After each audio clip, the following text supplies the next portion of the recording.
Yeah, it feels very like, I don't know, what's the talk show where it's like, where they have cue cards? Between two ferns. Between two ferns, yes. Well, we both have beards, so we can both be Zach Galifianakis. Hello, my name is Raphael Emmanuel, and I am the director of The Winter's Tale at the American Shakespeare Center. Hi, my name is Jordan Friend. I'm the music director and composer, as well as playing Leontes for the production of The Winter's Tale at American Shakespeare Center.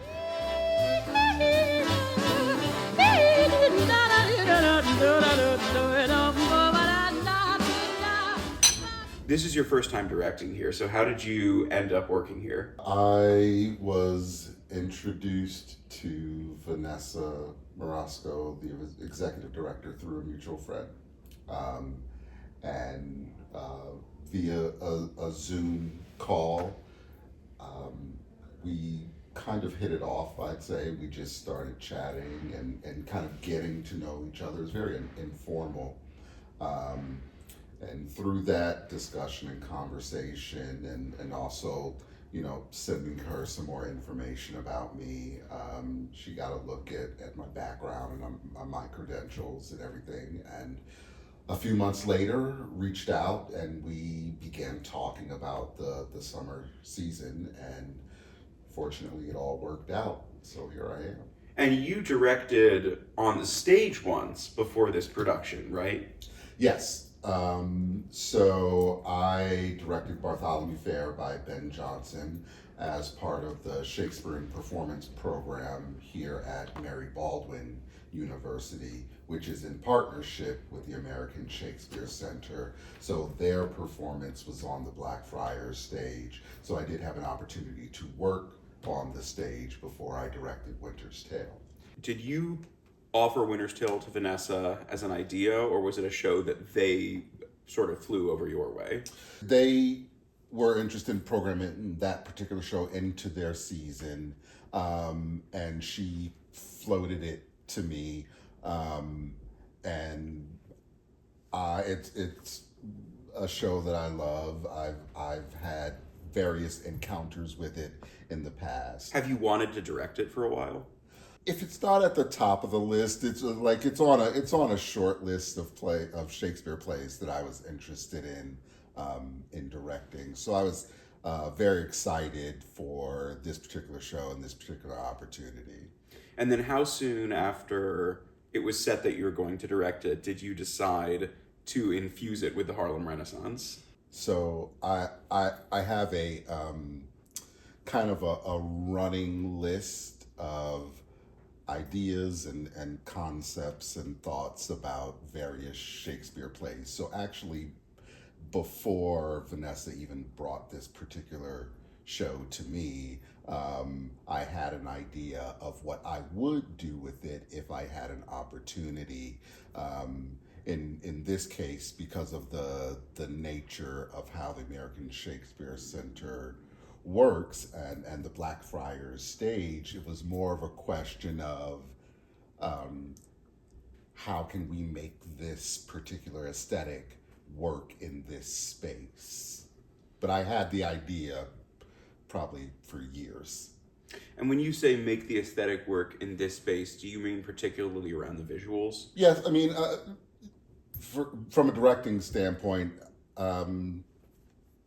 it's in some ways, it's easier if you have lights and electronic sound and to tell a story.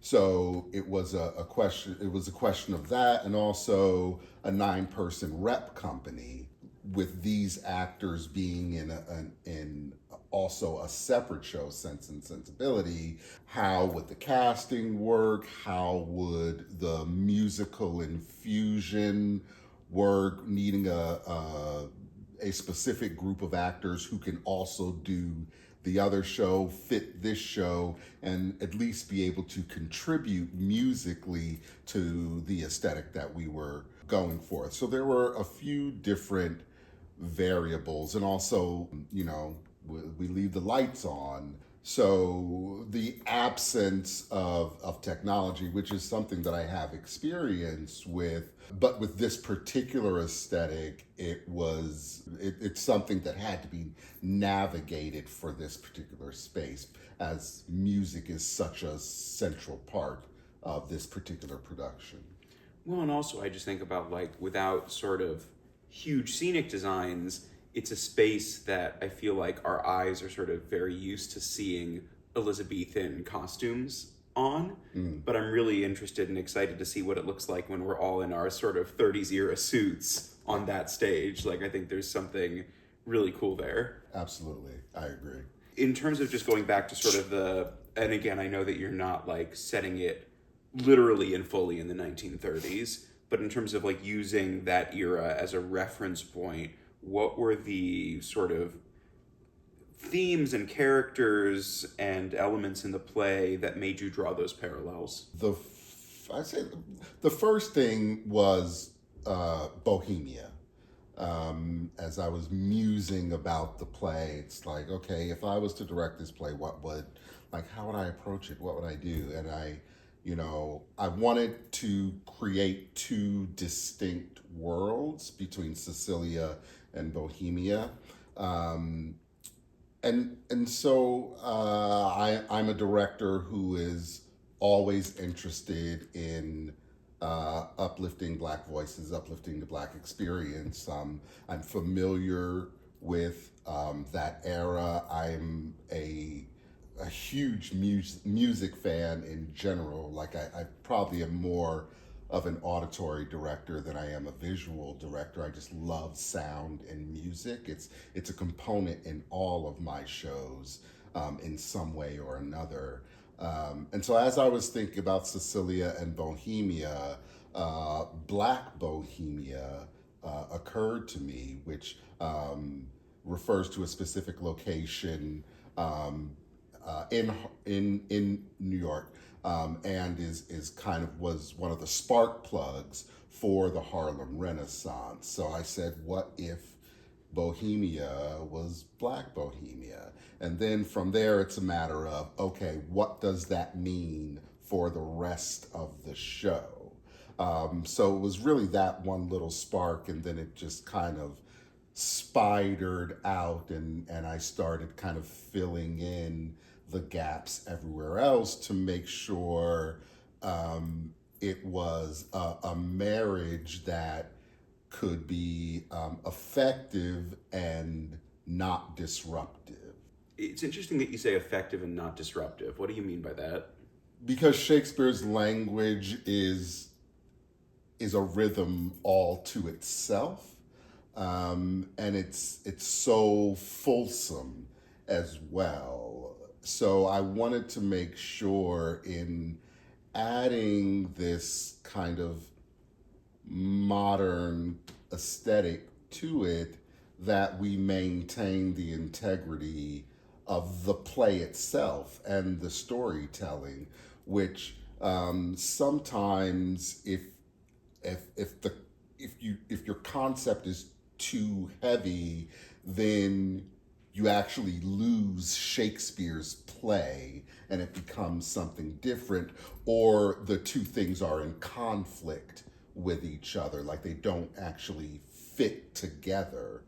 So that's something I was really aware of, and I didn't want that to happen. I didn't want there to be a clash between this era that I'm exploring and the story and the language of the play. Yeah, well, and I found like in rehearsals, I think one of the really exciting parts has been how the setting has drawn out elements of the play and made them clearer or highlighted them in new ways, because I feel like we've all been in experiences where we're in an old play with a new concept, and it becomes clear that what we're trying to do is bend the play to fit the concept. Right. And instead, like every step of the way, the concept has served the play instead. And it's been like the excitement of having conversations of, okay, how do we take the rules of this play and the way, like, for like one of the things we've talked about is like, obviously this is a play that is set in a polytheistic world. They talk about the gods and Apollo and stuff like that. And being able to sort of pull from the elements of that world, but still have that be something that operates in the play and affects the story, means that we're able to sort of take what's useful about the setting, it feels like, and take what it teaches us about the story without trying to sort of change the rules of, for example, like adding cell phones into a play, and then, well, does that change the entire internal logic of the story? Right. Yeah. Yeah.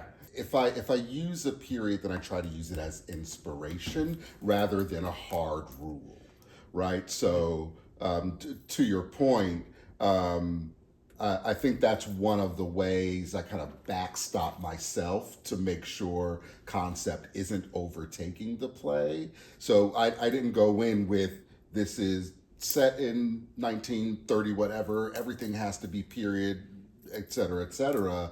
I went in with, let's use this Renaissance, because the Harlem Renaissance is another form of Renaissance, just like Shakespeare was writing during a Renaissance. Let's use this other Renaissance in history as inspiration to help support the storytelling of this play, as you said, rather than impede it.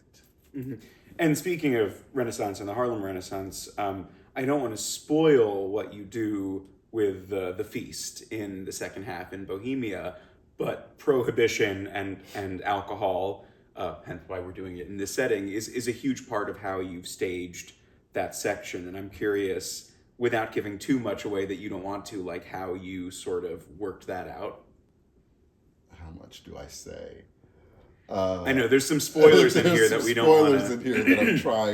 There's some creative repurposing of text in the second half. Yes, so we creatively repurposed the text in a way that I think is fun and enjoyable and still maintains the integrity of what the storytelling is. So you have this huge, massive sheep shearing event. It's a 30-page scene. Yeah, 30-page scene. One scene.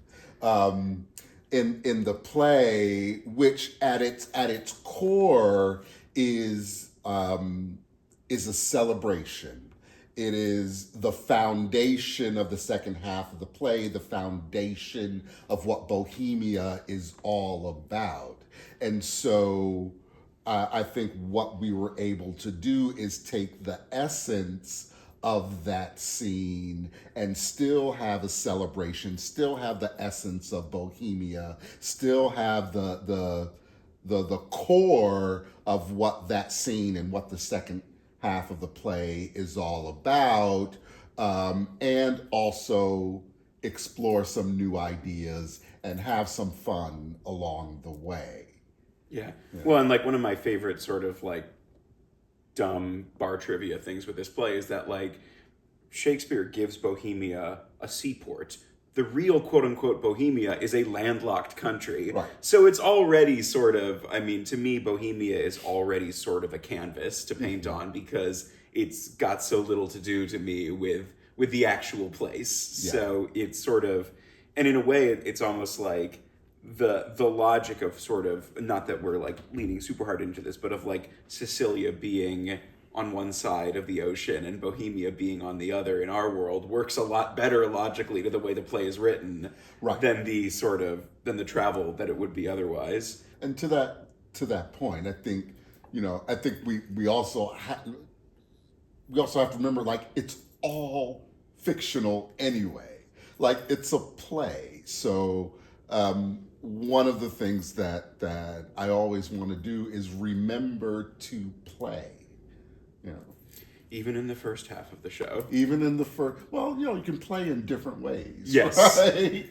Well, that for actors, there's a bunch of different ways we could play. Well, we did. I mean, we really infused joy into the first 5 minutes of that first half of the show because, in a play that is just a tragedy, there are comedic elements interspersed throughout. Mm-hmm. There are sort of valleys and peaks throughout, Whereas Winter's Tale, the first half is tragic and the second half is quote unquote comedic, although there's a lot of other things in it. But the first half is pretty much a train of sadness for the entire thing. And so I really like that we were able to use the period and the music to give us sort of a moment of like, what was the world of Sicilia before everything went horrible. And it's just this little note, but it really sets people up to be like, I mean, we had the design run yesterday and people were talking about like, wow, it was really fun for 3 minutes and then it got so bad so fast. Bad in terms of storytelling, like the what's happening, not bad in terms of the quality of the work. And so then it makes like the return to that joyfulness, it feels like all the more sort of relieving in a way when we come back and we're in this new world.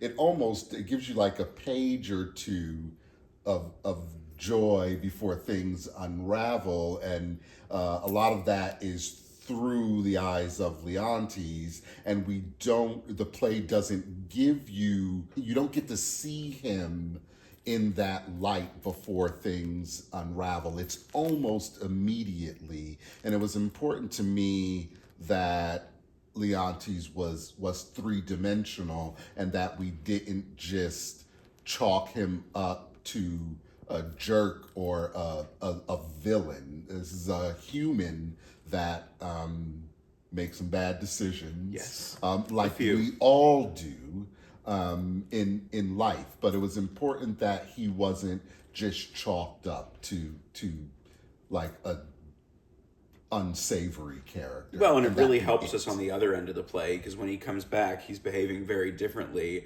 And I think if we haven't seen the potential for who he can be, it's very jarring to go from this person who's just acting completely horrifically for a full hour and then comes back 16 years later and is, penitent and trying to help people. And I think just to have that little spark of who he was before he took a left turn is really helpful, because otherwise all we have are sort of descriptions.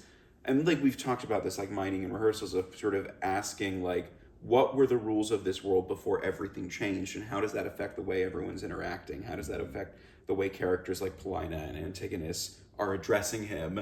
And in a way, it's sort of, I feel like Shakespeare's telling us about what this place was like through how shocked everybody is at how it is now. And it also doesn't give you much justification for the events or for Leontes' behavior, which I think is kind of different from a lot of his other plays. A lot of his other plays, you can find more reasons for the choices that are made, but the choices get made so immediately in this play that we don't get any kind of background of what is leading to them. So there's always this kind of question mark of where did this come from? Why is this happening? Is he mad? Now? Is it just that something snapped? Was there something that he saw?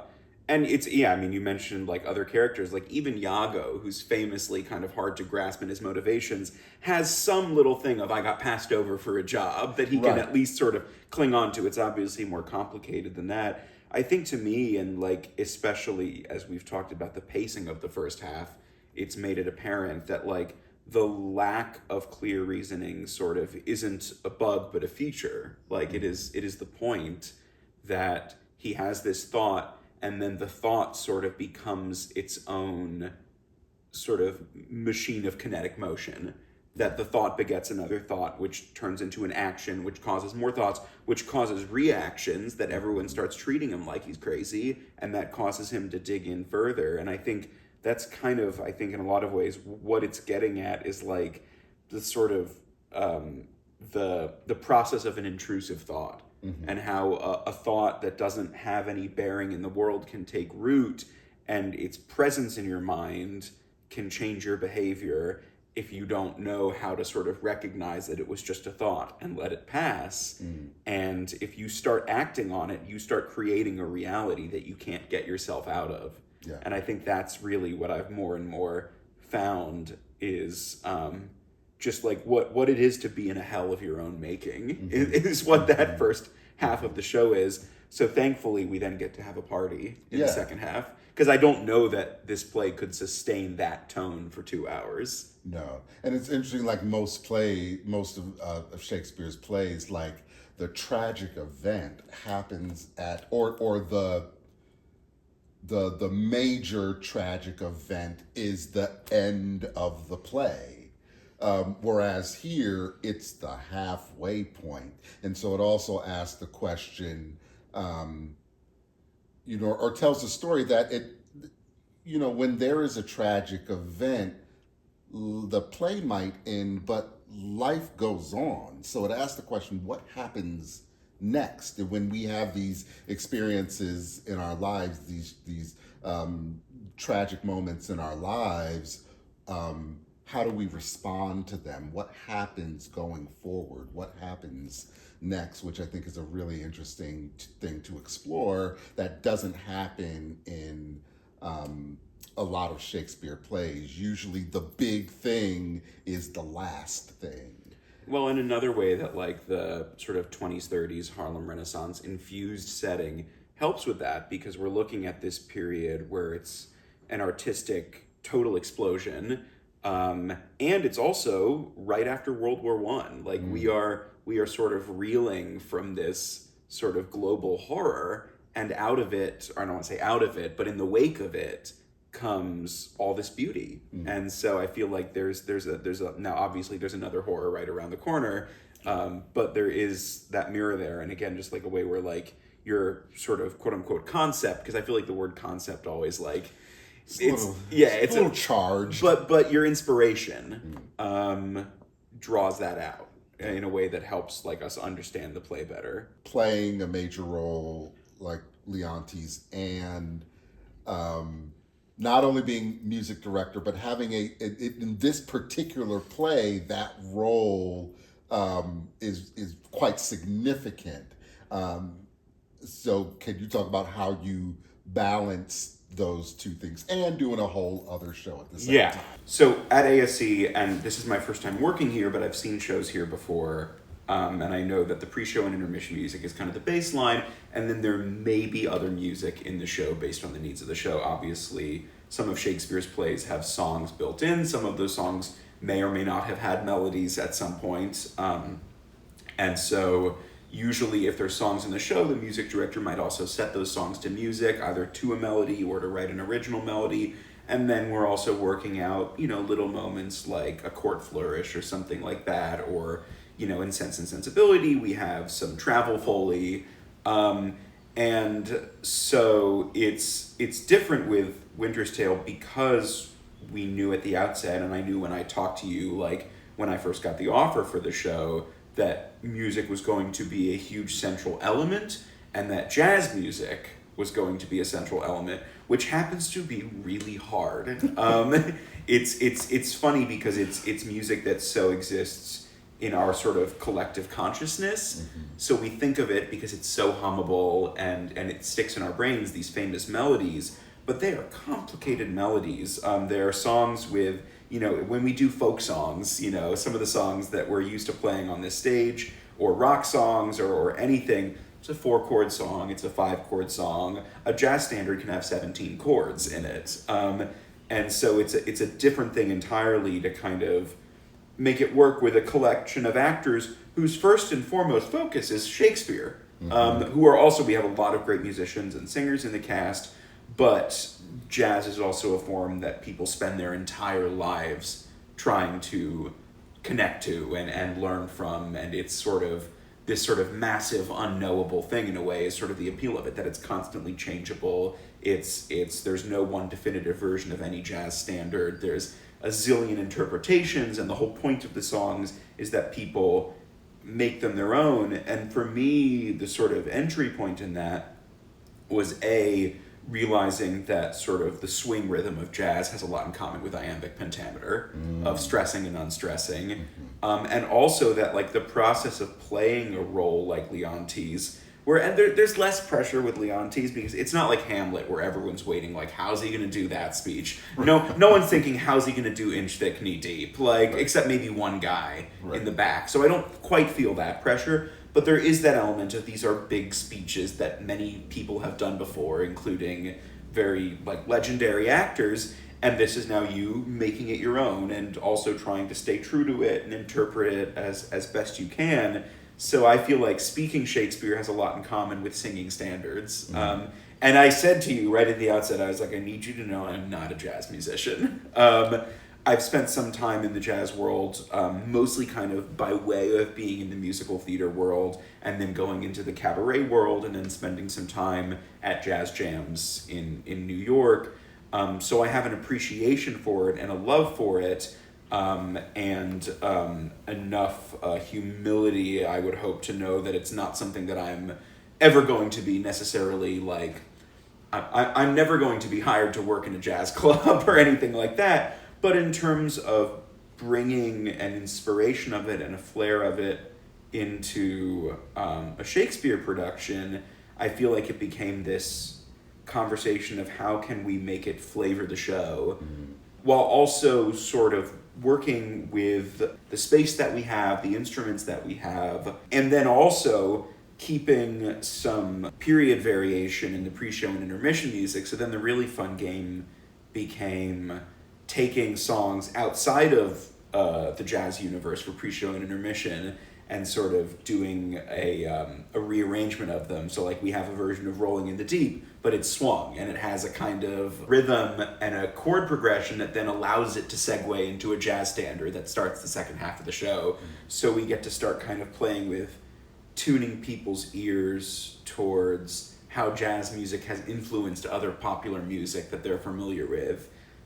In terms of your actual question that I completely forgot to answer about playing Leontes and doing this, it's like fundamentally a psychotic idea to be doing, and in a way, I mean, it is a lot, and it's draining, but I would say in a weird way, it kind of worked out for the best because working on the music became my way of bringing joy back into my rehearsal day, because Leontes is in such a bleak spot, sort of psychologically, for almost all the time that he's on stage. So being able to kind of check that and then go, now we're going to play this beautiful music and we're going to work on this, and having my homework be a mix of working on the text and then hopping over to my piano and going, okay, now I can just play with this for now. It became a way of just sort of leveling myself out.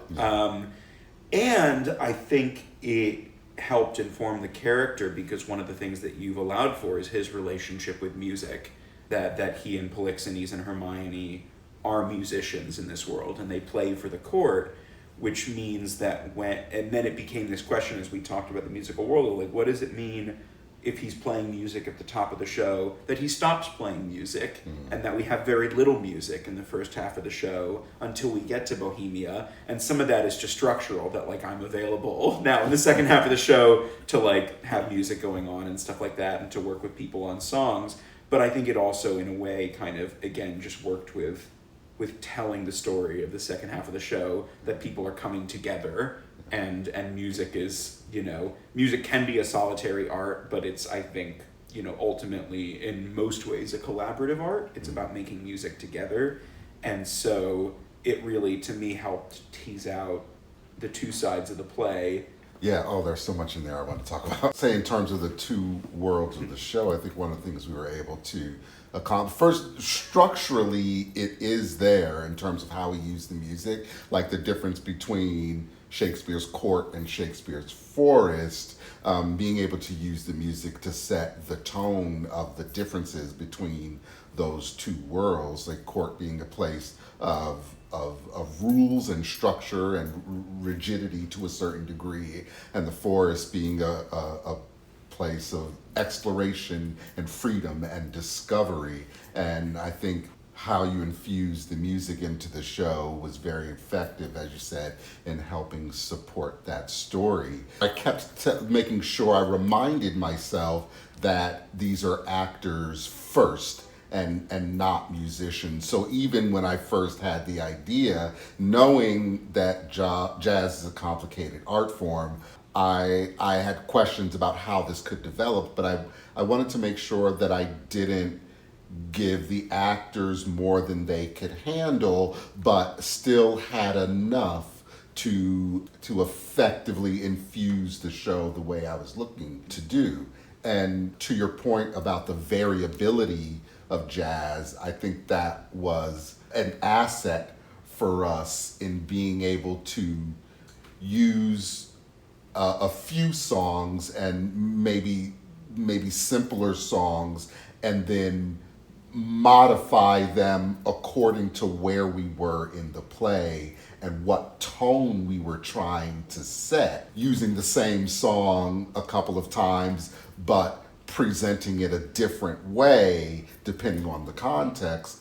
I thought you did that beautifully, and it really it goes back to what we were saying about supporting the storytelling as opposed to clashing with it. I think you were able to use the improvisational quality that jazz carries with it to set the tones that we were looking to set at any particular point in the play. We were able to bring in, there's 3 famous jazz songs in the show, and when we say jazz songs, I mean, interestingly, like 2 of them started as show tunes and then kind of made their way into the sort of jazz songbook, and then one of them started as a jazz song, but they all get used in different ways, and one of my favorite little sort of tidbits is a song that repeats is What Is This Thing Called Love, originally written by Cole Porter, famously sung by a billion people.